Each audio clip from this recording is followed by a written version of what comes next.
Abdoulaye Baldé lay demi jarama horo in jori woni ko salam alema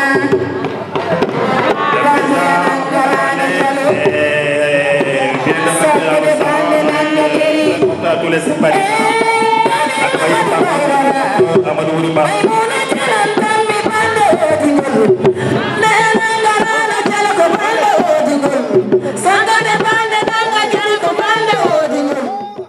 joni ko gokken jaymen o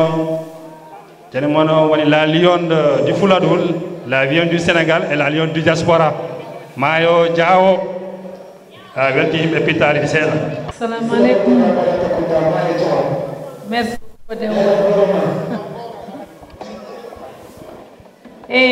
on jarama en gari kuubal ko cuusal won ɗo si Fulaagu himmima tan si jeeso fulɓe jiyama tan ko Fulaagu men jam hiiri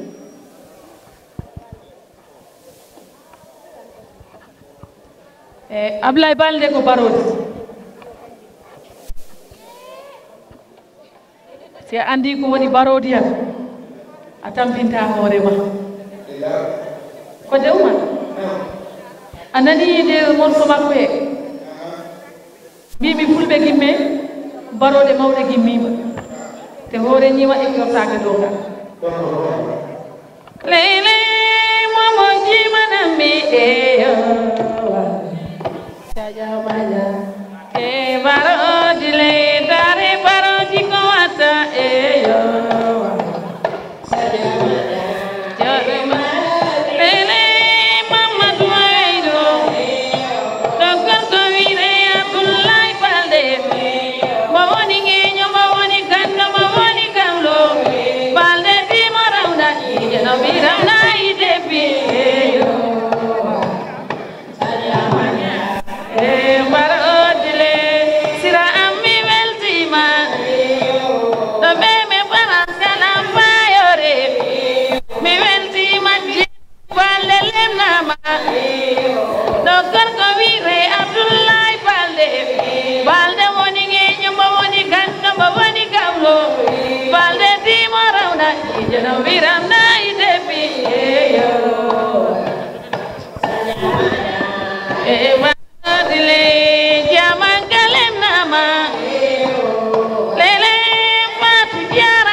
Abdoulaye Weydo barodile saweydi manama sabu balde jenum jarmi mirade no bullotimo o jenum nafore no sare kono weli hoɗoyade ko odi ñiddiwli jahirrado maro barodile dey fatu lemnama no sereraɓe kala fayore jolaɓe men ɓe kala fayore yoyo sirammi lomani fulɓe tagar kala fayore ele filapicam weliyade ɗo Mamadou Dollar mayo weltima e barodile dare barodino wata e barodile sina yelminima gela kodangel Allah jarama kon gabi kon jenum nafore Allah jarama on jarama sare kono weli oɗoyade yakiror be maro barodile fati jarama barodile inde baradi ko ata kolta weliade jen kolita to jaralem dede bimbe konta be mi welirima mi weltima mi weltorino jolanado gonga jolanado sampante de tampa Abdoulaye Balde cey ha yo welirare Mamadou Talla nantane amde ba horainde be garmi ona yaade wuri mi ari yollarde woni Ousmane Jimbo ma yolobani mal be membe kala fayore samba bi jan samba jangal limare be ye gol ko baylo Abdoulaye do baradile ngamari handebe jaman ka soriyan Allah jaraba sirayen no kita bobolem nama kono Asumane ala fayore no wala bullinde kam way mi wulani baradile lele mi lamani gulumari tata mi ari Allah de koni jari ki ammi tima ali barka mata to tarode ken sare de ala kajanado ken do pesen ma yo do bani taw kana jude amde ke bi kalesi saya wana le rebe Mamadou ammi jari waynade sirfa beleyti bete mi alani seren beleyti me ganani no lemnama no konte Umar Allah jarama koy president ko Abdoulaye do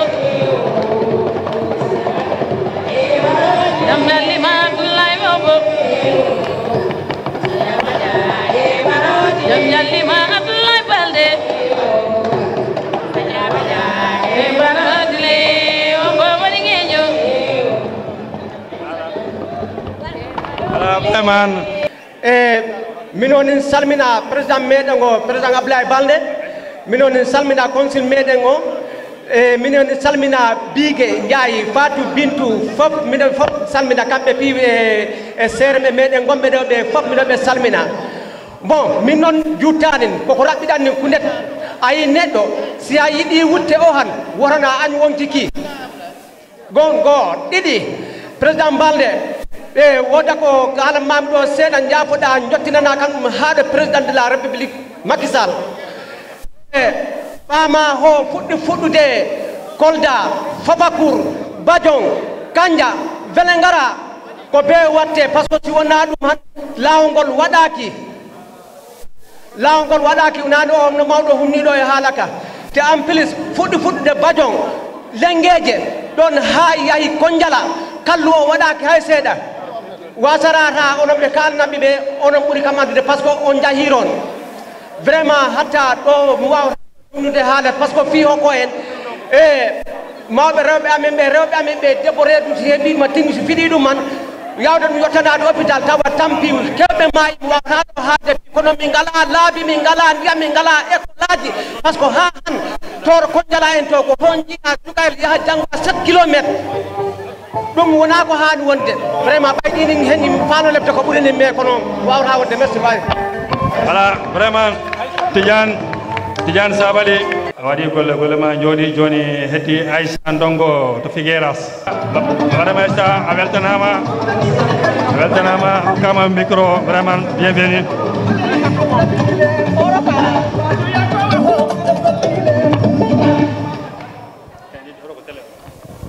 assalamu alaikum wa rahmatullahi taala wa barakatuh.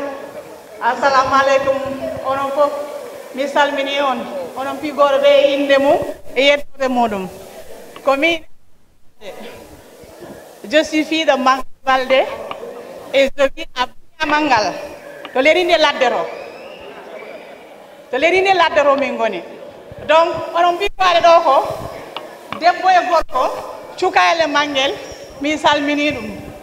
ko addi en ɗo ko mi jundatani haala ka sabu ne ko haala ɗo ko biu ko rewa rewta wonɗo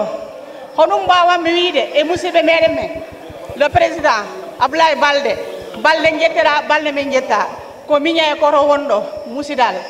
han en debi face à face an wona président lebta ko miña e koto lebdatanin ko ñaaji men onon yeru kettande en men to laamuro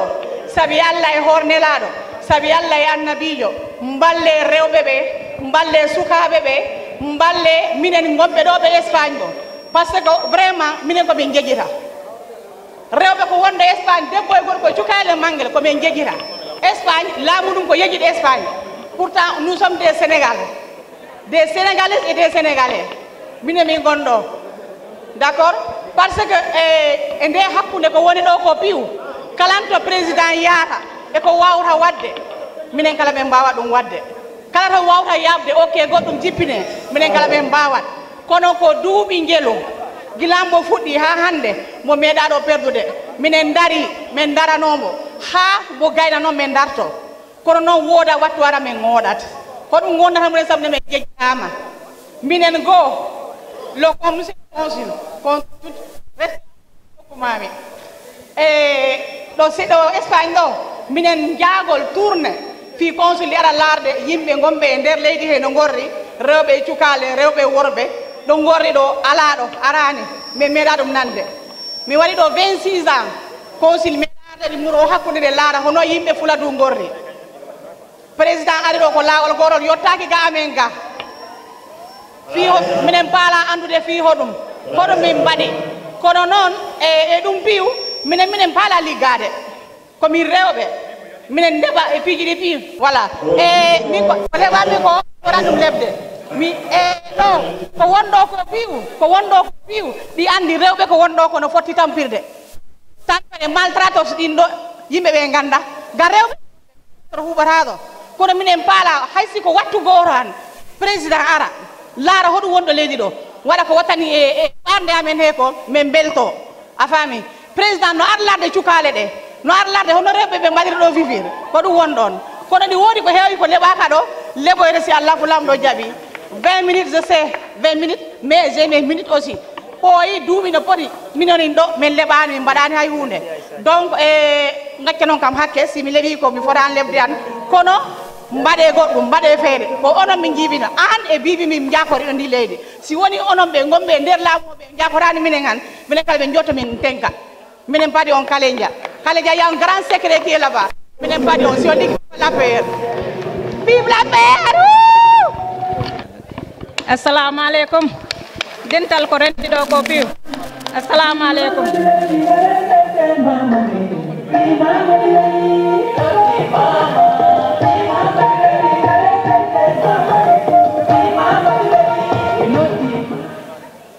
assalamu alaikum mi salmini on mine lamdo ko jam tan gondon ko dental ko renti do ko piu woni wonbe do tawabe do e arbe be piu mine salmina on mine lamdo ko jam tan gondon mine weltanima balde mi salminimo mi yimo bismillah minen do big mi weltanimo mo abereeri wona seeda no mbo andu ho minen gabbima ha to palda yaade to minen gabbima ha to yeso si Bilagi mama, fi mama di wali, mama di fi mama di wali, fi mama di wali, fi mama di wali, di mama, fi mama di wali, mama di fi mama di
Assalamu alaikum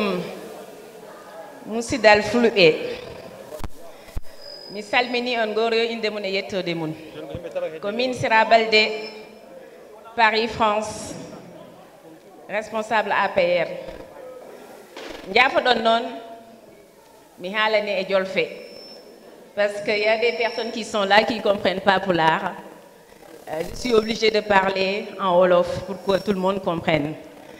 maa ngi nuyu mbooloo bi yëpp di leen sant di kontaan ci mbooloo mi fi ne man Sira Baldé laa tudd maa ngi jógee Paris France di nuyu son excellence monsieur le consul monsieur Agne maa ngi lay nuyu bu baax di la ziara di la naan bienvenue di nuyu mon frère Abdoulaye Baldé sama frère la du Baldé bi rek moo ñu boole frère de sang la di ko wax nag bienvenue yéen ñëpp waa ICS maa ngi leen di wax bienvenue ci jàppale président de la République son excellence Macky Sall boo xamante ne liggéeyal na réewu Sénégal liggéeyal na réewu Sénégal président waaw waaw may leen ma rek ma wax tuuti si sunu président di ngeen koy jàppale maa ngi leen ci gërëm yéen ñëpp di leen sant ci jàppale boobu yàlla may ñu ndam incha allah le 24 février 2019 di gërëm nag Chérif Baldé fii ci biir maa ngi leen di gërëm yéen ñëpp les Gino Codé Omar Maye Diaw kontaan naa tey ci daje bi ma dajeeg yéen ndax yéen ñëpp samay bokk ngeen Aïssatou Bobo Baldé maa ngi lay gërëm yow tamit di la sant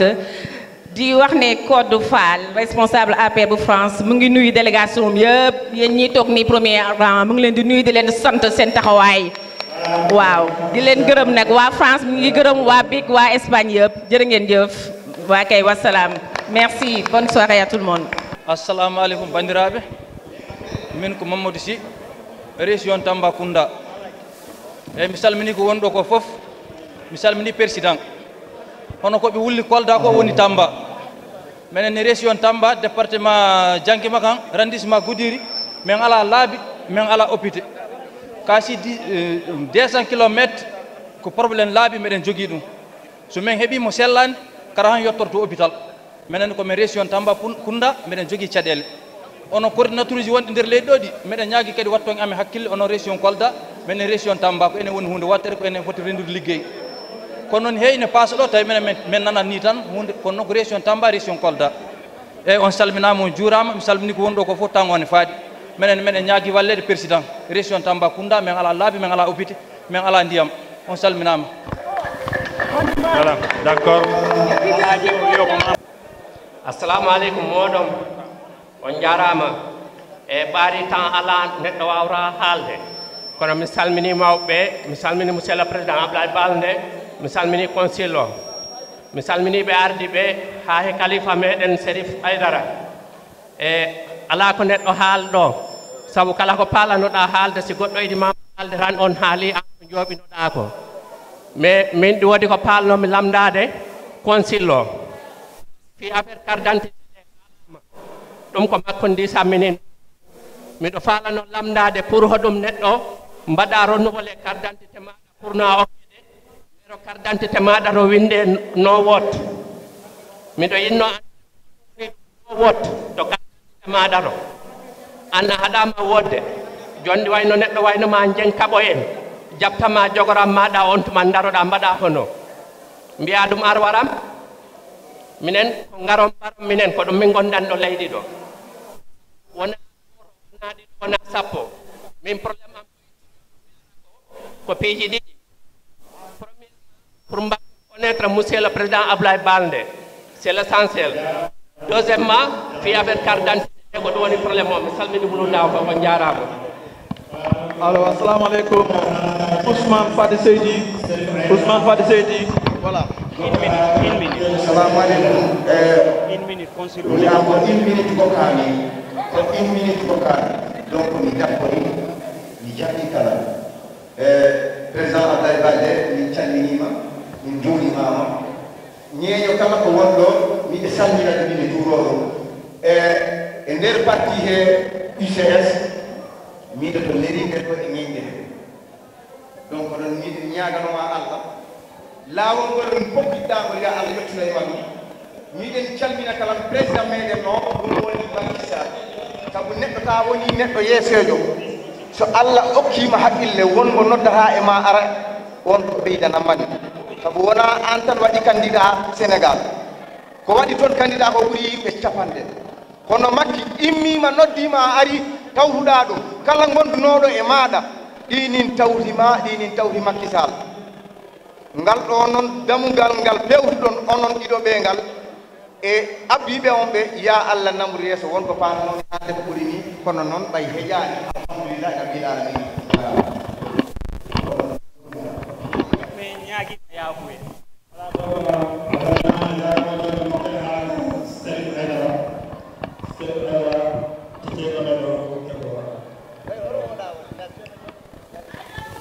assalamu aleykum mi andi tan haala am ka juutata mi andi heewɓe e mon ñande samedi yawtuɗo o diya 12 on yimen ɗo tawa meɗen wonnu e gammu amen o toujours noon min mi haalat ɗum mi wi min Chérif Samsidine ko guuɗe ɗiɗi mi tami guuɗe politique o e guuɗe diina o simi ali e politique o ko wutte am politique mi ɓornoto simi yeehi e diina ka mi jooɗo e nguru am ngu ɗum waɗi ne men ari joni ɓe wi waɗe duwaw mi wi ceerno amadou waɗu duwaw min hande ko wutti politique o mi ɓorni joni noon faamiron ɗum noon hanki tan miɗa haalda e Ousmane Tanor Dieng min woni représentant parti socialiste coordinateur national du parti socialiste ɗo to Espagne hecci hanki mi haaldi e Tanor meɗen haalde o wi kala responsable mo annduɗa ari ɗo di tawi e mouvement bon Benno Bokk Yaakaar yomi waɗa toon mi yaha mi waɗa représenté parti amen o pour o anda ko aadodiri e président Macky Sall o kala coordination makko ɗi teddini ɗum ɗi jogui ɗum ko ɗum joƴƴini kam ɗo mi salmini joni Ablaye Baldé le monsieur président mi o président meɗen nanodira tan mi meeɗama yiide men meeɗa jonnodirde junngo ko Allah nan Allah hoddiri ɗum mi itta noon Ziguinchor babaji am din fof ko toon woni ko kono hande Allah hoddiri ɗum de Gouloumbou a jooke noon ko kanko hen woni hen responsable ko kanko Fuladu waɗi yakar joni noon mi salmini dental ngal mbiɗa waɗa représentant mi salmini responsable amen en coordination Benno Bokk Yaakaar o Kodou Fall consul o monsieur Agne mbiɗa salminamo mbiɗa waɗa mo noon présenté mes excuses dasko ko ɗum woni premiére consul jooɗana toon tawa mi immaki Barcelone ɗo mi yaha mi salmodira e makko ko Allah waɗi Allah hoddirani ɗum koɗo mbiɗa salminamo mbiɗa juuromo sama mbokk olofi maa ngi leen di gërëm di leen sant ñun fii ñëpp tey ñu fi toog Fuladu lañ wax de Gouloumbou à Dioké amul soose amul olof amul manding bu programme bi jotee ba ñu war a def campagne électorale dinañ wax œuvre yu Macky Sall di defar allahumma salli ala sayyidina muhammadin wa sallim jërëjëf.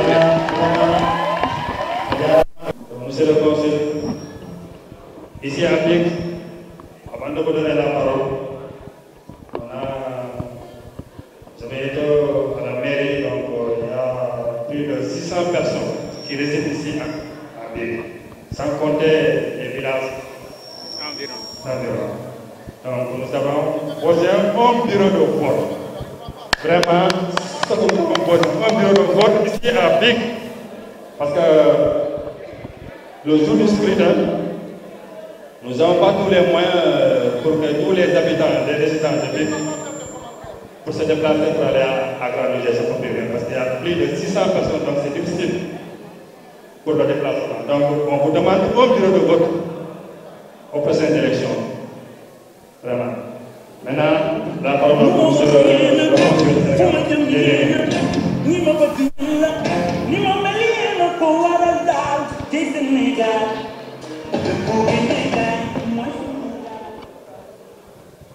Assalamu alaikum wa rahmatullah. Monsieur le Président Abdoulaye Baldé de l'Union des centristes du Sénégal, Monsieur le maire, maa ngi lay nuyu di la dalal fii ci Espagne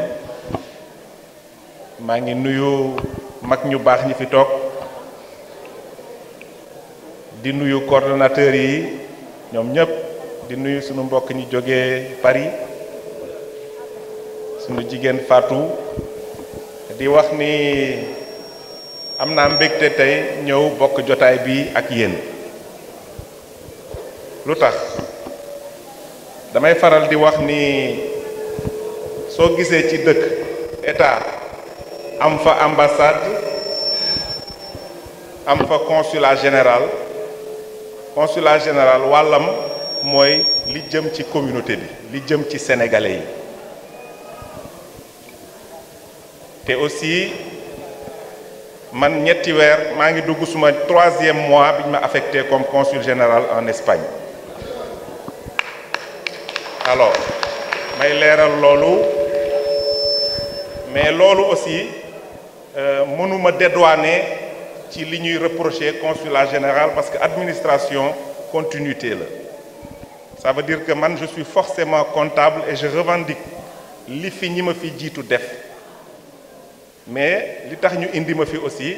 c'est parce que su ma fekkee mbir mi fenn dinaa def sama kéem kattan pour yokk ci pour que keneen kuy ñëw aussi parce que ala kulli haal loolu day ñëw fekk ni dinañu ni consul Agne fekk na mbir mi point A indi na ko ba point B man Niger laa jógee maa doon ambassadeur u Sénégal ci Niger def naa Niger 15 ans fa laa dëkkoon ci analu Sénégal ambassadeur bu ñuy jël di ko nommé consul général mësul am man dama ko nangu pourquoi parce que président dafa yëg problème bi am Espagne xam na ko moom leen di wax lu leer il y a des problèmes en Espagne sama baat ca kaw te li tax man nangul ko ki ma woo keroog ni ma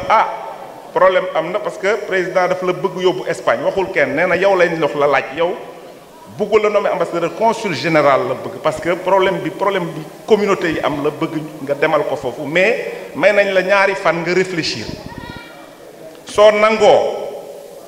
bismillah soo gàntee soo bañee nañ la bàyyi ci Niger parce que man poste ambassade Niger man maa ko ubbiwaat depuis 29 ans on avait fermé notre mission diplomatique mu ni ma parce que yaa ngi def liggéey bu mucc ay foofu kon nañ la bàyyi Niger su ma doon xool suma intérêt bopp du ma ñëw Espagne damay toog comme ambassadeur toog Niger mais li tax ma nangu ko nanguluma ko sax pour moom président Macky Sall Sénégal man mooy sama parti ma leen di wax du leer Sénégal moom bu soxlaa ñépp dañuy ñàkk tey fii dafa am lu fi am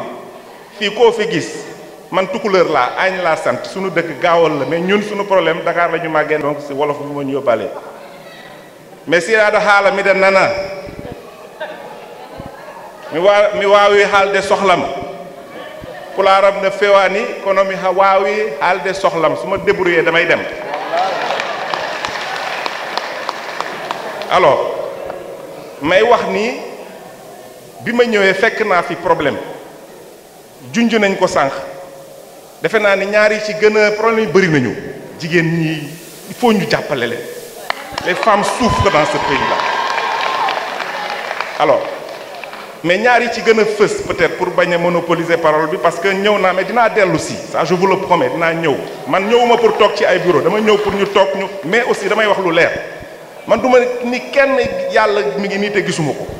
du ma ni kenn dinaa régler problème bi semaine prochaine te du ma ko def mukk du ma ko def man lu ma engagé wu def ko fekk na ni dinaa ko def naa ci dem ba jeex problème mu carte d'identité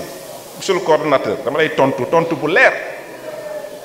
carte d'identité yi ñëw nañu mais du carte d'identité dañ ko tëj ci ay tiroir dafa fekk ni Madrid commencé nañu distribution carte d'identité yi déjà pourquoi dañ ko def sax en avance par rapport à ce que le code avait la loi a prévu normalement carte d'identité yi 45 jours avant le 7 ou le 8 janvier waroon nañu commencer sénégalais bu nekk ñu jox la sa carte d'identité mais li am ba des mooy bi ñu xoolee parce que carte d'identité bi ñu ñëwee am na carte d'identité yoo xam ni yëpp egseegul yàlla xam na ni yaa 829 cartes yoo xam ni ñëw na yokku ci li ñu yore woon yoo xam ni c'est arrivé à 3 jours avec le président de la décennie Khadim Gueye mais problème bi ñu amoon pour distribuer parce que commencé nañu Madrid pour les autres communautés mooy que on n'avait pas encore tous les moyens qu'il nous fallait pour def les missions parce que missions yi dañuy génn dem partout dans les îles pour yóbbu carte d'identité yi wan naa léegi président calendrier bi ñu établir te Catalogne moo ci jiitu les distributions des cartes d'identité commencent le 30 janvier incha allah te fii lay doore te Vic dinañ ñëw ba fii indil leen seen carte d'identité waaw loolu mooy loo xam ni liggéey nañ ci te su ngeen woowee le responsable de la casque Bokar Sam on lui a envoyé une copie du programme qu'on a établi pour la distribution des cartes d'identité tardé na te ñu ngi ciy jégalu parce que loolu moo am mais aussi administration dafa am nu mu tëddee dafa am nu muy doxee ñun on est à Madrid fii te Madrid aussi boo koy seet France il y a combien de consuls généraux il y en a combien 4 Italie ñaata consuls généraux mais Madrid Espagne Madrid benn consul général la ñu am ça c'est une difficulté mais dama leen di wax dara président ci bëggam ci yéeneem bëgg na fii ci Catalogne bi am fi consul général am fi mais yéen xam ngeen aussi ni loolu du dogal boo xamante ne day jógee ci état wu Sénégal discussion la parce qu'il y a une réalité politique boo xam ne bu fi nekk il faut nga tenir ko en considération donc carte d'identité yi loolu laa leen ci mën a tontu côté passeport yi y a un gros problème parce que passeport man wax naa ko ni mu important we Espagne important wewul noonu ci yeneen dëkk yi fii xale bu judd su amul passeport su demee kenn du ko faj ku ñiy perte seen carte de séjour j'en passe et des meilleurs looloo tax man bi ma egsee dama ñëw fekk ñu def programme de mission pour dem defari ay enrôlement de passeport mais wax aussi particularité wu Espagne l'Espagne est victime de son succès pourquoi waa Portugal dañuy wut ci passeport fii waa Italie dañuy ñëw wut ci passeport même waa Paris il nous arrive d'avoir quelques personnes qui viennent parce que yéen vous n'avez pas les mêmes problèmes que nous c'est-à-dire que l'Espagne je ne sais pas si les gens se rendent compte par exemple Catalogne problème bi fi am c'est un problème boo xam ni c'est un problème qui est très très fort donc loolu moo tax man bi ma ñëwee fekk nañ def nañu programme d'enrôlement pour Barcelone mënuñu ko woon arrêter parce que y a un problème technique qui se pose actuellement pour les passeports qui est en passe d'être réglé je pense franchement je ne veux pas m'avancer sur une date mais yaakaar naa dootuñu toogaat weer wala même mois pour que tous les passeports soient réglés maintenant man li ma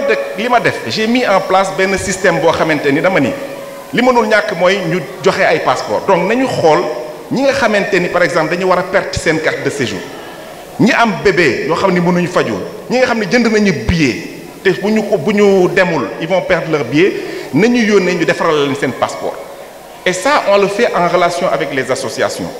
et c'est récemment que j'ai pris la décision man bind association yëpp lettre pour expliquer leen situation lu tax ma yéex ko def parce que on a toujours espéré que ce problème-là allait se régler plus vite mais la plus belle des femmes ne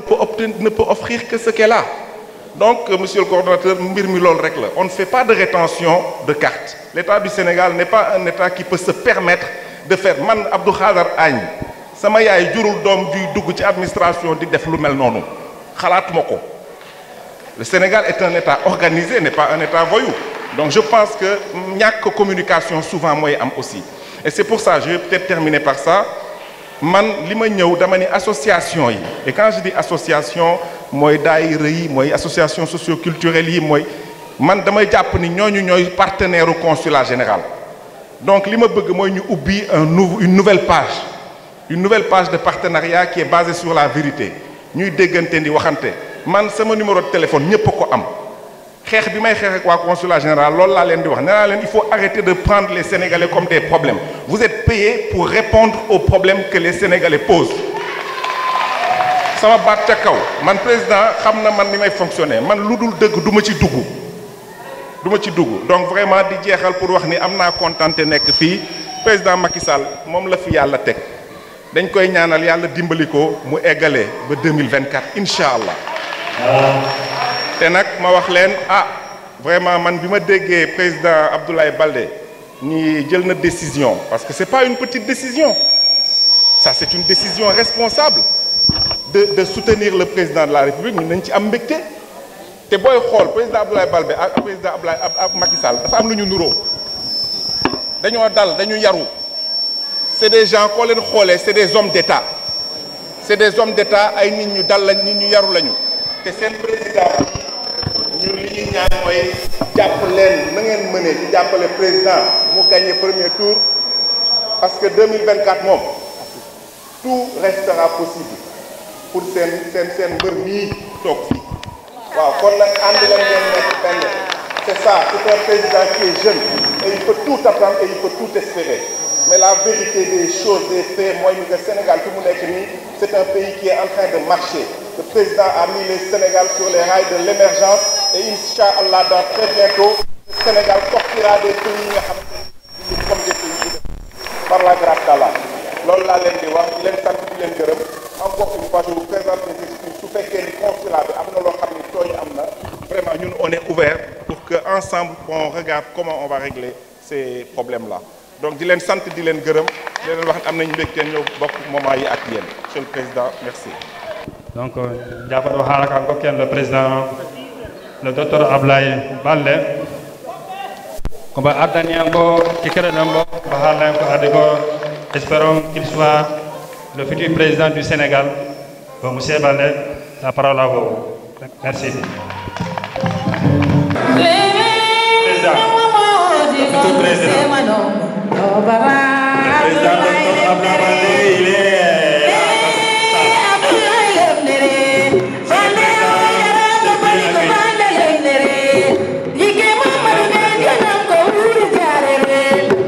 Abdoulaye Baldé la indemi jarama oro in jori woni ko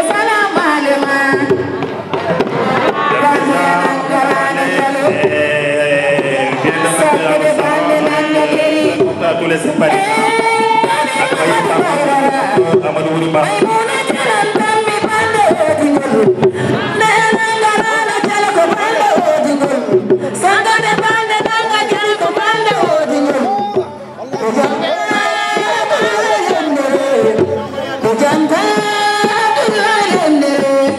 Jike Mamadou Banda indala jalluda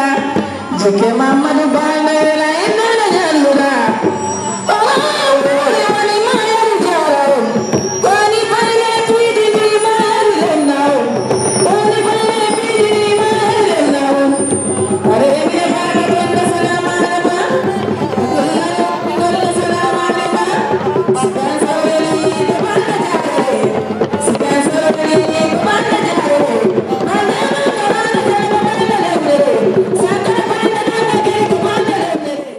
Voilà, salam alaikum. Je vais vous placer après mi continuer Wolof.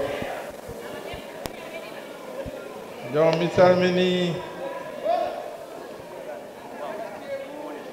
dental fuladu ngol men dogo ko mi salmini on. Mi salmini on Monsieur le consul,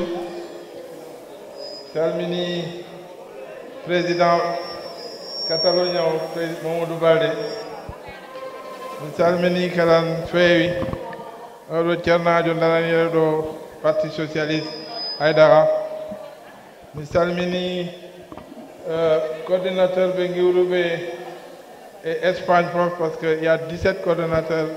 e lebbiɗo. Mi salmini rewɓe ɓe onon ɓuri ɗo heewde worɓe ɓe kala ɓe keewi ɗo.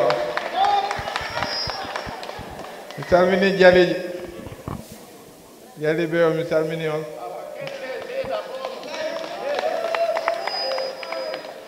Mi weltani on noon onon musidal Fuladu mi yii ko noon ɓuri ɗo heewde kono noon onon tan gon ɗo musidɓe neneji am joolaɓe kalanno ɗo donc signa on ko joolake ñamde safo bon ɗi contane ɗimoyo ɗi jogojo ɗati moƴen o ɗi contane mi salmini onon fof mi nani ko kalɗo si Allah jaaɓi mi jaaɓon toon joni par ce que mi falno simi haali han yimɓe ɓe fof nana ɗum jaafo on mi waɗa continuer e wolof comme ça consul o ta nani ko kalami ɓeɗa fof ko nana ko kalami mi weltanima on. Donc monsieur le consul maa ngi lay gërëm si ñëw bi nga ñëw fii ànd ak représentant APR yi fotte naa leen nuyu léegi mooy Sira bu jógee Paris ak Kodou Fall boo xam ne moo représenté APR fii di nuyu surtout ñoo xam ne ñoo waral bés bi mooy militant UCS yoo xam ne ñoo nekk fii ci Catalunya te waa BIC tey talal ñu ñoom Mballo ñoom Chérif ak ñëpp ñoo xam ne ñu ngi fii ci biir Catalunya kontaan naa trop ci dalal bu ngeen ñu dalal kontaan naa ci yeneen coordonnateurs yi jógee aussi ci yeneen dëkk yi gis naa fi waa Lérida waa Balaguer nit ñi jóge nañ fu nekk Figueras Magri ñoom Terrassa donc ñoom ñëpp vraiment ñëw nañu gis naa ñëpp kontaan naa di kontaan bu baax a baax si tey bu ma ñëwee pour la première fois depuis bu ma jëlee décision ne bon damay ajandigum sama candidature pour que 2024 bu ñëwee ma mën a présenter à la présidence de la République. wax naa ko Sénégal nee naa leen gaynde dawul dafa uti doole loolu lu ko waral mooy dama def analyse parce que am na ñu posé question bi fii ñu ne ma pourquoi j'ai pas été à la fin pour présenter ma candidature. J'étais déjà candidat. Je pense que ñoom Tidiane Sabali xam na ni demoon naa Kolda def tournée demoon naa tey dëkk yu bare bare pour vendre ma candidature. Mais ce n'est pas parce qu'on n'a pas les parrainages. On a plus de 100 000 parrains. yoo xam ne nit ñi pare nañu bu baax a baax mais dama dem ba ci biir je fais une analyse profonde parce que pour dem présidence lu bare bare la bëgguma dem présidence pour aller perdre mais je veux aller à la présidence pour gagner te quand je fais l'analyse ak paramètres yëpp boo xam ne nekkoon na sama possession parce que parti bi maa ko gën a xam peut-être que yéen bokk ngeen ci parti bi mais ku nekk ci dëkk boo xam ne foofu nga nekk foofu ngay xam réalité bi man nag j'ai la cartographie générale du parti xam naa parti bi du mu doxee gis naa aussi ci sama wet ñoo xam ne dama doon jàppale ñu ci bëre dañuy amoon tànk ci biir ñi am tànk ci biti def analyse boobu te président Macky Sall talal ma loxo depuis c'est pas maintenant je pense je fais partie des hommes politiques yoo xam ne président Macky Sall talal leen loxo ci njëlbéen depuis 2012 Macky Sall le président Macky Sall moom mooy talal loxo pour que ñu mën a liggéey bu ma defee def analyse bi ma xam ni que bi yoon bu ñu demee peut-être que on aura des voix mais du doy pour que ñu gagner en toute responsabilité bu ma président Macky Sall gisaatee te yeneen leader opposition bi mën naa ko wax fii ci kaw ngeen mën ngeen ko teg ci réseaux sociaux yi aucun notre leader n'était venu me voir pour que ñu ànd Macky Sall donc moom mu ñëwoon seet si ne nañu ànd quand je fais l'analyse que bi yoon su ma demee peut-être que du baax mais j'ai pris la décision de partir avec koo xam ne moom moo talaloo wax mooy Macky Sall te loolu j'ai pas pris la décision tout seul suñu parti bi c'est un parti démocratique bu ma demee waxtaan ak Macky Sall ba pare dama woo sama cercle restreint yàlla defoon ñu demoon Cap-Vert pour la réunion de l'international démocrate centriste ma diisoo fa ak suñu porte-parole bi di Diassi ak Nicole Gakou directrice des structures ma yëgal leen loo xam ne moom laa jëlee ci Macky Sall bu ñu waxtaanee pour la dernière fois avant que ñuy rallier dama noon Macky Sall que dëgg naa sa offre mais je peux pas te donner tout de suite ma réponse parce qu'on est un parti organisé ma convoquer les 45 départements du Sénégal en conseil national bu ñu ñëwee ce que j'ai dit je pense que ceux qui l'ont écouté à travers les réseaux sociaux se sont rendus compte je leur ai fait la situation générale du parti rendre leen compte si parrainage ba pare je leur ai dit maintenant j'ai une offre du président Macky Sall je lui ai pas dit oui je lui ai pas dit non je vous donne la parole pour les 45 départements vous vous déterminez là où vous direz qu'on va on va y aller si vous disiez qu'on reste on va rester les 45 départements se sont prononcés sur les 14 régions il n'y a que 2 départements qui avaient un avis contraire mais c'était juste parce qu'ils n'étaient pas d'accord c'était le département de Thiès et celui de Fatick sinon tous les autres départements m'ont donné carte blanche pour aller travailler avec Macky Sall pour essayer d'agrandir le parti d'ici 2024 pour que bu ñu demee 2024 ñu mën a gagner élection yi te balaa ma koy def aussi comme yéen waa Fuladu ngeen dem naa d'abord demoon naa ci kilifa yi gën a mag mooy suñu kilifa diine yi ma waxtaan ak ñoom bu ñu demee ba jël décision ñu balaa ñu koy rendre public aussi yónnee naa benn délégation mu dem seeti Thierno Amadou mu yëgal ko ni que Macky Sall daf ma tàllal loxo te moom depuis près de 4 ans yàggal na ma wax ni que yoon bi pour nga yegg foo xam ne foofu nga bëgg mooy ànd ak Macky Sall donc ma topp ndigalam décision bi jëluma ko man rek dama diisoo ak ñëpp jël avis samay kilifa parce que nit bu mag dafa war a am kilifa buñ ma joxee ndigal bi si laa joxe définitivement mon ok au président Macky Sall te ok boobu aussi dafa am foo xam ne dama am yaakaar ni que su ma continuer di nekk opposition aussi suñu région bi on a besoin de se développer te léegi doyen Mamadou Baldé wax na ma que dafa bëgg hôpital mais si je suis dans l'opposition dans les 5 ans on ne pourra pas faire un hôpital à Vélingara. am na benn sëriñ boo xam ne du ma wax turam sax moom dafa ma ne Abdoulaye non seulement nous on est d'accord avec ta décision mais ñu yaakaar ne yow tu es dans une sorte de djihad c'est-à-dire mission nga am du ma seet si man rek mais damay sot ni nekk sama ginnaaw c'est vrai que nit ñi goré woon nañu pendant 7 ans ils m'ont suivi mais est-ce que bu ñu continuer di nekk opposition encore pendant 12 ans les gens là allaient me suivre c'était une autre question. Et puis il y avait notre région qui était quand même dans une situation difficile. Xam ngeen jafe-jafe yu am Casamance. Donc loolu yëpp te keroog bu ma dajee ak Macky Sall dama ko ne je me suis engagé en politique pas très tôt. Moi j'étais déjà secrétaire général de la présidence avant que je devienne un homme politique à partir de 2005. Bu ma ñëwee politique dama ne je me suis engagé d'abord pour ma ville. Parce que je suis devenu maire de Ziguinchor. Et am naa yaakaar ni que mon engagement pour ma ville defe naa ñëpp gis nañ ko sama ville bu ma ko jëlee ak fu ma ko yóbbu tey je pense que ça fait la fierté des Ziguinchorois. bu loolu weesoo nee naa ko ma deuxième préoccupation c'est ma région la région naturelle parce que man je suis un homme à 3 cultures sama pap du sama maam moo jógee Kolda sama pap moo jógee foofu donc si je me suis engagé aussi c'est pour aider les gens ñoo xam ne ce sont mes parents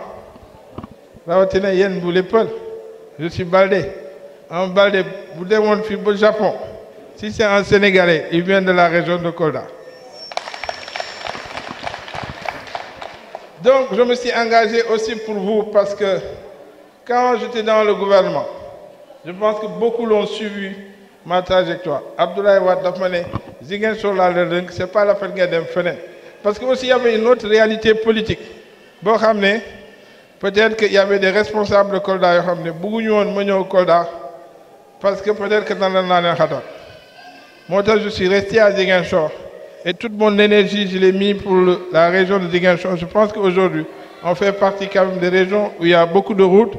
où il y a quand même quelques infrastructures amour dans la région de Kolda. Bon, c'est pour vous dire que mission boo xam ne moom laa assigné sama bopp mooy être au service du Sénégal, d'être au service de la région de Casamance naturelle parce qu'on est fatigué là-bas. Et ça, je le sais. Mais du ay wax rek ñooy tax ba fatigue boobu ñu génn ci. Je pense que une des premières difficultés boo xam ne amoon na pour le décollage économique de la Casamance mooy le pont sur la Gambie. Pont boobu tout le problème de la Casamance, l'enclavement de la Casamance, c'était le pont. Aujourd'hui, pour jógee Ziguinchor, si vous quittez à 6 heures, avant midi, il y a Dakar. Parce que si tu prends, par exemple, tu quittes Ziguinchor, le pont, tu ne vas pas faire 3 minutes. Il y a mon chauffeur là qui est arrivé il y a pas avant-hier. Il a quitté 9h, 15h, il était déjà à Dakar. Donc il m'a dit qu'il n'a même pas fait 3 minutes au niveau du pont. Et ça, c'est de nouvelles réalités économiques qui vont faire que la Casamance va être une attraction. C'est vous qui êtes ici, il faut que vous puissiez saisir ces opportunités. Yo xamné le président Macky Sall ubil nañ ko moment le président Adama Barrow. Il y a le marché d'intérêt national. Bo xamné ubi nako il y a 2 jours. Marché bobu man nga dem charger say marchandises soit oignons, citron, banane, mango. Le même jour nga dem yobuko au niveau du marché d'intérêt national. Donc ça va changer complètement la vie des gens là-bas. C'est une opportunité, on doit le saisir. Et je pense que tout cela fait que nous, nous dañ ko war a jàppale parce que balaa ngay naam ne fa bu fa Macky Sall nekkatul keneen bu ñëwee aussi il va essayer de refaire les choses ça va nous faire perdre du temps alors que Macky Sall le président Macky Sall nekk na déjà sur une lancée boo xam ne quand même ñëpp xam nañu que mu ngi yóbbu Sénégal ci kanam.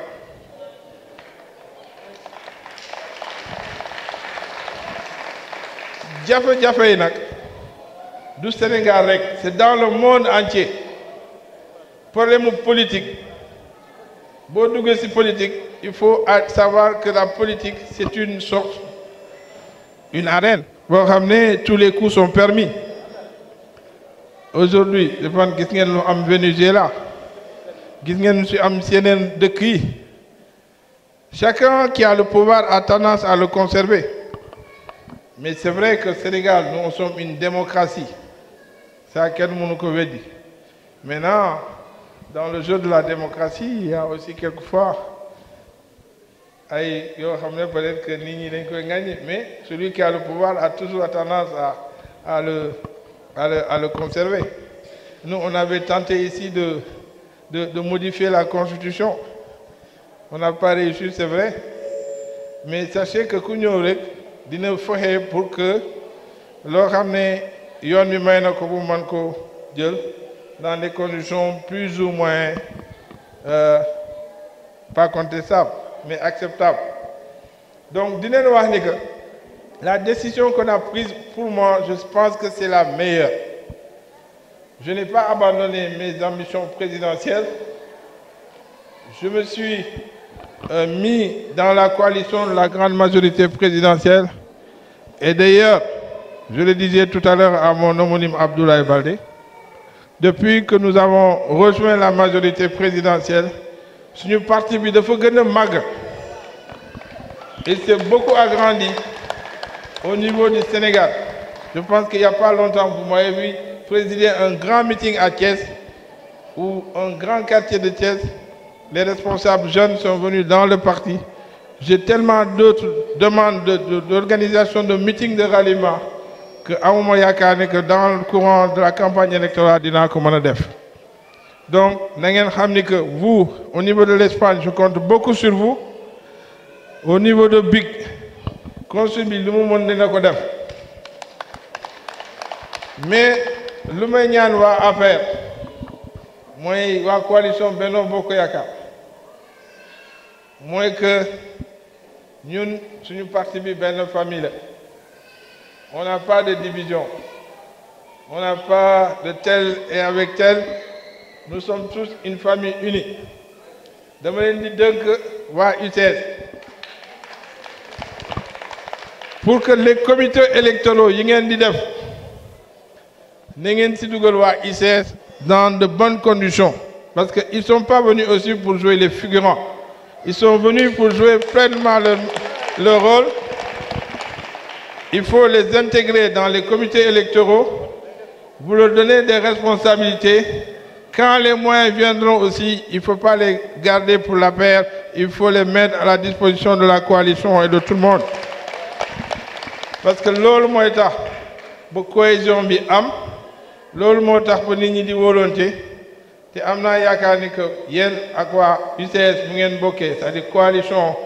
Benno Bokk Yaakaar bu ñu si dugalaatee UCS am naa yaakaar ne di ngeen gagner Espagne fii largement parce que gisoon naa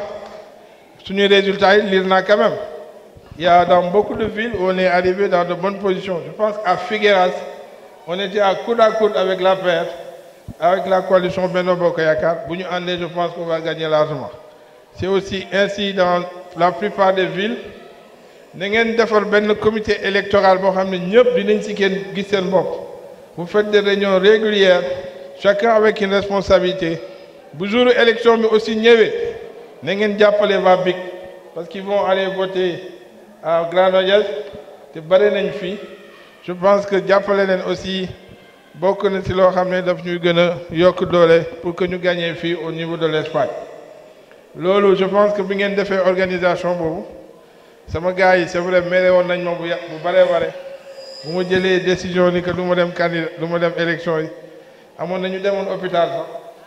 jaaru ñoom Fat Danso yi ak ñeneen mais je pense que fu mu ne nii maire bi wàcc na xam nañu que suñu mission mooy développer Sénégal te pour développer Sénégal pour les 5 prochaines années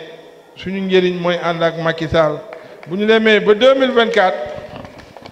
Macky Sall dootu nekkati candidat parce que constitution bi mooy comme amaat 3e mandat bu ko defee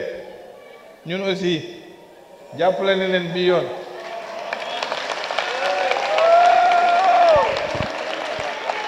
moo am yaakaar ni que peut-être ñëpp duñu fay naar ba xoromam mais yéen ñu ci gën a bare di ngeen fay naar bi xoromam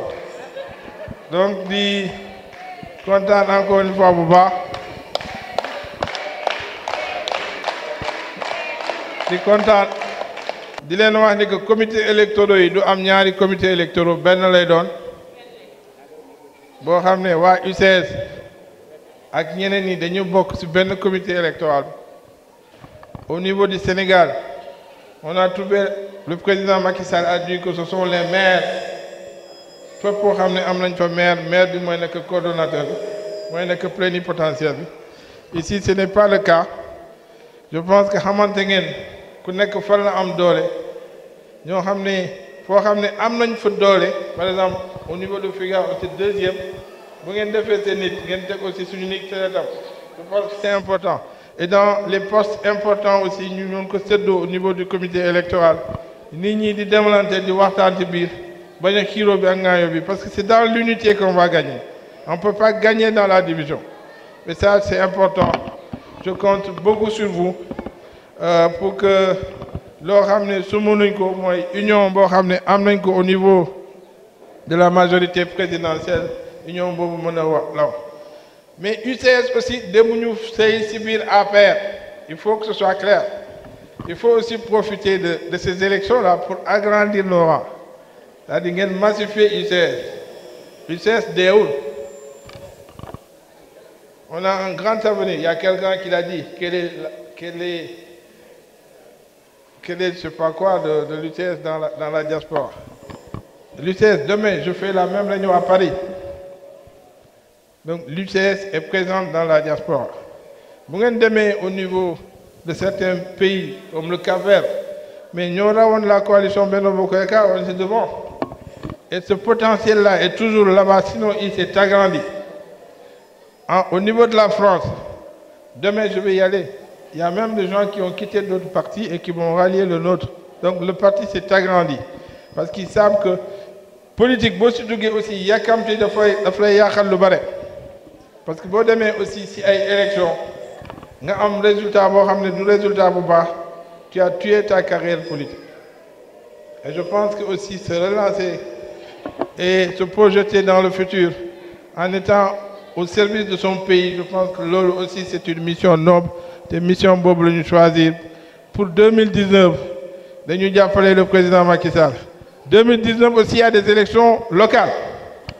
te yenn ñu ci bëre ils ont des ambitions pour être maire là-bas au pays suñu parti bi il faut qu'on le conserve il faut qu'on l'agrandisse mais il faut aussi qu'on l'anime c'est ça notre mission ngeen xamee ko noonu donc loolu bu loolu weesoo vraiment kontaan naa ci lépp da ngeen jàpp mu dëgër pour que le 24 février ñu fait élire et très brillamment le président Macky Sall et c'est possible.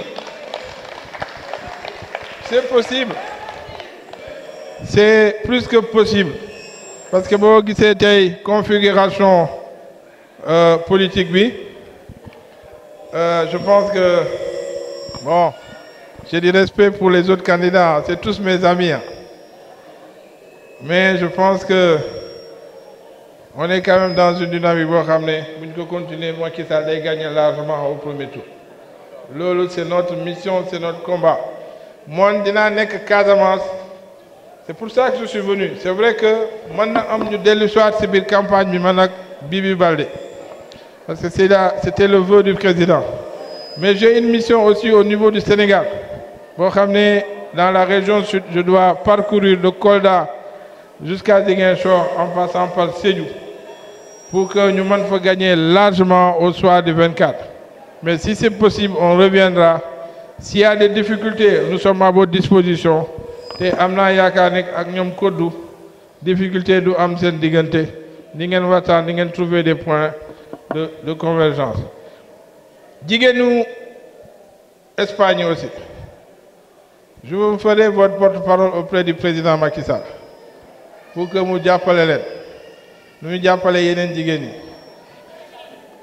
Carte d'identité yi consul wax na ko dinañ ko joxe. Passeport yi aussi naka noonu. Maintenant, le problème du consulat au niveau de Barcelone, je pense que c'est une question importante. Boo xam ne bu ñu demee ba gagner le 24, Inch'Allah, on reposera la question aux autorités espagnoles parce que en fait pour ubbi consulat il faut ngeen xam ni que Sénégal mënul jóg rek ne day ubbi consulat. Il faut d'abord mu laaj le gouvernement espagnol autorisation pour ubbi consulat boobu te xam ngeen jafe-jafe politique yu amoon fii ci seen région bi loolu moo xaw a tardel lu bare mais am nañu yaakaar ne que bu dal amee le plus rapidement possible dinañ ubbi fi benn consulat au niveau de Barcelone. leneen ni ñun UCS ñëw ñu ci coalition bi rek aussi pour seetaan on a des idées pour aider la diaspora yàgg naa ko wax yéen fu mu ne nii seen jafe-jafe mooy mbirum kayit carte d'identité passeport les voitures que vous amenez au niveau du Sénégal mais aussi jafe-jafe yoo xam ne dañ ko am sur le plan social. Il y a beaucoup de Sénégalais yoo xam ne ils sont dans les prisons ou ils sont dans des difficultés judiciaires amuñu assistance. Am na ñoo xam ne ils sont malades, ils ne peuvent plus rentrer, ils ont des difficultés. Il y en a d'autres qui décèdent yoo xam ne dañuy gaañu pour yóbbu leen au niveau du Sénégal day am jafe-jafe. Moi je pense que monsieur le consul général loolu dinaa ko xeex aux côtés du président Macky Sall pour que bu ñu demee ba gagner élection yi pour qu'on puisse mettre un fonds d'assistance sociale au niveau des consulats et des ambassades pour le rapatriement des dépouilles des Sénégalais, mais aussi pour l'assistance judiciaire aux Sénégalais qui sont dans des difficultés et qui ont des problèmes pour se payer un avocat, ou alors des Sénégalais, des grands malades qui ne peuvent plus rentrer et qui sont désespérés alors ils souhaitent tous retourner auprès de leurs siens pour y finir leur jour. Loolu dinañ ci taxaw parce que vous apportez beaucoup à l'économie sénégalaise. Il faut qu'en retour que l'État soit à vos côtés. Yooyu dinañ ko xeex pour que ñu mën leen jàppale. Donc kontaan naa trop si yéen di leen xam ni que vous aurez un avocat de plus aux côtés du président Macky Sall inchallah. Et yéen waa Catalogne fii soyez certains qu'après le 24 février rien ne sera plus pour moom parce que dinaa leen jàppale dinaa taxaw seen wet pour que vos problèmes soient au minimum réduits. Donc kontaan naa trop monsieur le consul kontaan naa ci sa ñëw maa lay gërëm Sira Balde ak Kodou Fall kontaan naa seen ñëw Codé Oumar kontaan naa si yow a jaaraama weltanima on mi salmini karam feewi Mamadou Balde très content de son apport mi karam depuis mo ari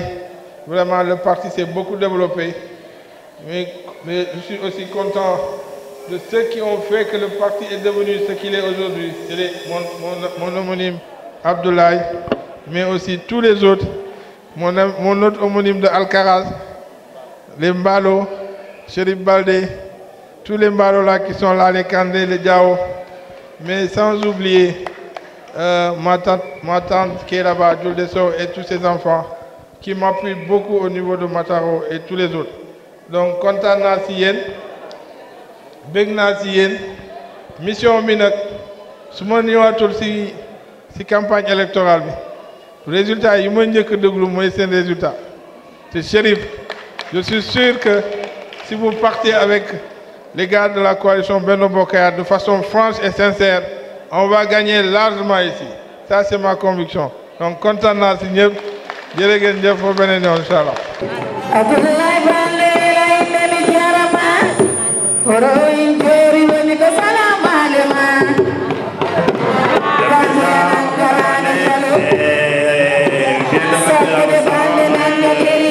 Tous les sympathisants.